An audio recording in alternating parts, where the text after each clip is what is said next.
il a été sauvé. Parce qu'il y a toujours des gens qui sont différents de la foule dans une église. Les gens viennent seulement par la masse, mais il y a des gens spéciaux qui sont comme les 4, qui aillent au-delà de ce que la foule ne peut pas faire. Et Dieu cherche ces 4 personnes dans l'église. Dieu cherche ces 4 personnes qui ont le cœur, qui ont une foi qui est agissante, qui croient que c'est possible. Qui croient que c'est possible. Parce qu'ils ont percé le toit de ces messieurs, c'était même pas leur maison, pour descendre. Ils étaient convaincus que quand on descend là, on va remonter par là où on est passé. Là, on va sortir par la porte. Parce que Jésus va guérir ces messieurs et on sortira par la porte. Mais on ne repartira pas par là où nous sommes. La foi n'a pas d'alternative, mes frères et sœurs. La foi, c'est soit tu crois, ou bien tu crois, ou encore tu crois. Mais la foi, il n'y a pas d'à peu près. Ou bien j'essaye. La foi n'essaye pas. La foi, tu crois que c'est possible. Je crois que je dois marcher ici. Je crois que je dois être ceci. Je crois que je dois avoir cela. Je crois que j'irai là-bas. La foi, c'est ça. Tu ne changes pas d'avis. Mais beaucoup d'entre nous, nous prions. Et puis quand nous voyons que ça n'arrive pas, on commence à changer. Ça, c'est pas la foi. La foi ne fait pas ça. C'est pas la foi n'agit pas de cette façon. Et ce message au Seigneur voulait qu'on ait l'attitude de ces 4 messieurs. Surtout ces 4 messieurs que tu dois prêcher. Alors je vous ai fait juste le récit, c'est surtout par rapport aux 4 messieurs. D'avoir l'attitude de ces 4 messieurs. Tu es là dans l'église. Tu fais partie de la foule. Ou tu fais partie de ces 4 messieurs. Et ils portaient les fardeaux des autres. Ils portaient le fardeau. Je connais une sœur. Elle a fait 5 ans sans papier. On prie ensemble dans la même église. Elle se prénomme Priscilla. Mais elle, ce qui me choquait chez cette fille, elle portait tout le temps le fardeau des autres. Elle était tout le temps à l'église. Elle priait pour les autres. Elle évangélisait. Elle était toujours là pour les autres, pour l'œuvre de Dieu. Elle est toujours là. 5 ans sans papier. On l'a même proposé de se marier avec un blanc pour avoir les papiers de blanc. On l'a conseillé que va sur les mythiques, les sites de rencontres. Elle a dit non. On a dit que tu peux travailler avec les papiers de quelqu'un. Elle a dit non, non, non, non. Et puis les gens commencent à se moquer d'elle, mais tu vas mourir comme ça, tu n'aurais rien. Elle a dit, mieux que je reste comme ça. On se baladait ensemble, cette fille-là. La fille que je vous parle, c'est une fille que je connais. On se baladait. Hier même, c'était que non, c'était pas hier, c'était jeudi. Jeudi, on était ensemble au téléphone. Jusqu'au jour, 6 ans plus tard, Dieu lui dit, va à la préfecture. Et quand elle est partie à la préfecture, elle a été régularisée. Aujourd'hui, elle a sa carte de résident. Pourquoi? Parce qu'elle cherche Dieu. Elle porte les fardeaux de l'église, de l'œuvre de Dieu. Elle ne regardait pas par rapport au temps. Les gens l'ont proposé même de sortir avec elle. On lui a proposé le mariage. Elle a dit non, elle ne se marie pas pour les papiers. Elle veut se marier par amour, pas pour les papiers. Je connais aussi une autre Congolaise. Elle a menti qu'elle était mariée au pays. Elle a dit qu'elle était célibataire au pays, alors qu'elle était mariée au pays.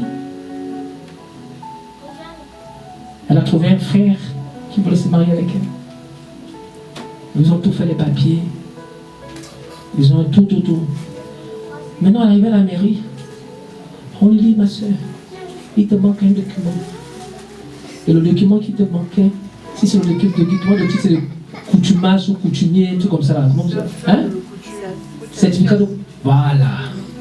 Il te manque ça. On a dit ça à la mairie. Va dans ton ambassade, on va te le faire. Jusqu'aujourd'hui, ça s'est passé en 2015, j'étais là. Nous sommes en 2025. Jusqu'aujourd'hui, elle n'a pas encore le document là. Elle est bloquée avec ça. Parce qu'elle ne peut pas l'avoir. Si elle a ça, elle est mariée. Le frère a même laissé la fille pour chercher une fille. Pourquoi? Les gens viennent à l'église pour leurs intérêts. Chacun vient avec son intérêt. Mais personne ne vient pour chercher l'intérêt de Dieu.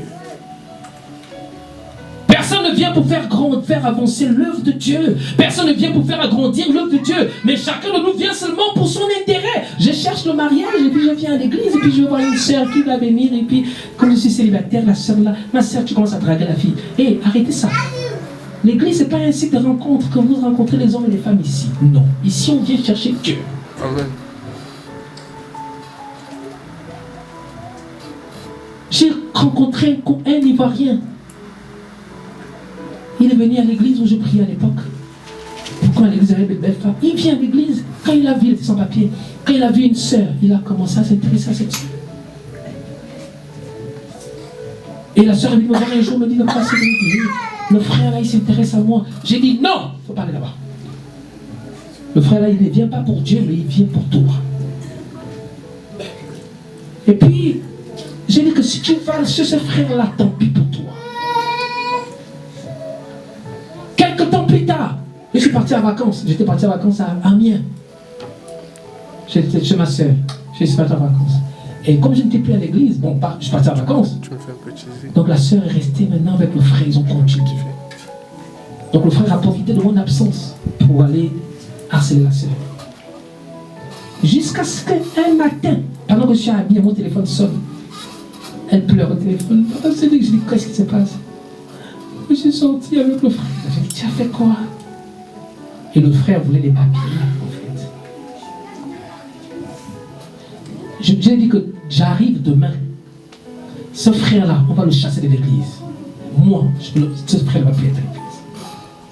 Je suis venu à l'église. Je suis allé voir les ministres, les pasteurs. J'ai dit que je chassais mon frère de l'église. Il a été chassé de l'église. Pourquoi? Parce qu'il venait pour sortir avec les sœurs à l'église. Il ne venait pas pour chercher Dieu, mais il venait draguer les filles à l'église. Ici, il n'y a pas ça ici. Ici, on cherche Dieu, on porte le fardeau de Dieu ici.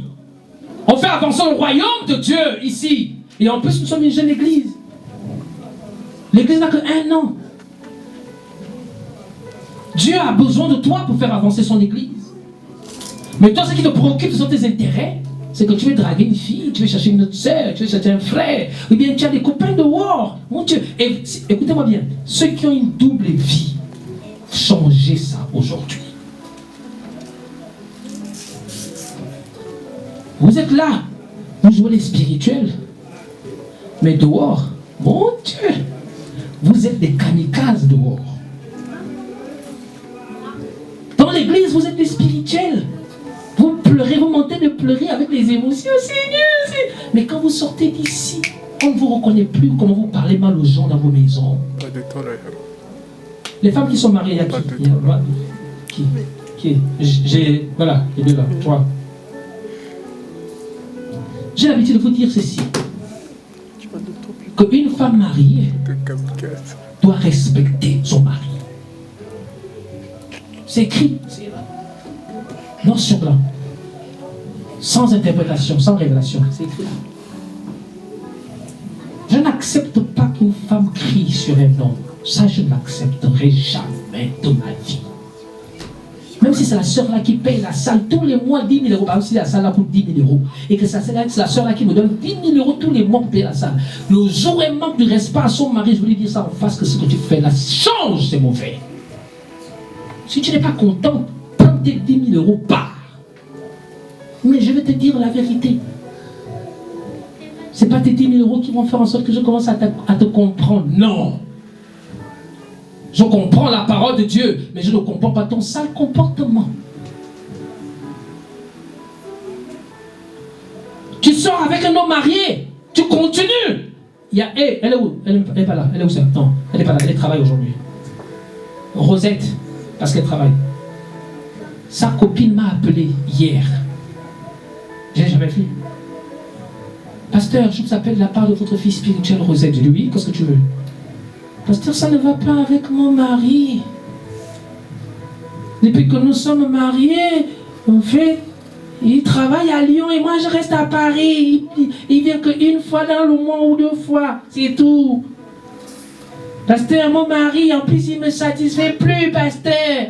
Comme ça, comme il disait hier. Et puis quand il m'a dit ça, subitement, oh Seigneur, merci. Mon Dieu est bon. Dieu m'a dit qu'elle te ment. Je vous assure, Dieu m'est témoin. Si elle vient là, je peux dire ça devant elle. Je l'ai même invité le dimanche prochain, je lui viens ici. Dieu me dit, cette fille-là, elle trompe son mari. C'est pour ça que je dis que, hé, écoute-moi bien. Tu trompes ton mari, arrête ça. Je dis, parce que tu dis quoi? Je dis, tu trompes ton mari. Je dis, c'est la dernière fois que je répète ça. Si tu me mens, tu vas voir. Tu trompes ton mari, oui ou non? Elle commence maintenant à pleurer, oui, pasteur. Je reconnais que je trompe mon mari. Je dis, vous avez vu comment vous êtes? Vous voyez comment vous êtes? Tu viens jouer les victimes ici, alors tu oublies que c'est toi qui trompes ton mari? Je dis, il faut m'arrêter ça, tu vas dans l'enfer. En plus, elle est responsable de l'église. Alléluia. Elle n'est pas venue aujourd'hui, elle me dit, parce que je voulais venir aujourd'hui parce que dans mon église, aujourd'hui, dans mon église, je suis responsable d'un département et puis on va aller visiter les gens après le culte avec le pasteur. Je dis, tu sers Dieu et puis tu es double.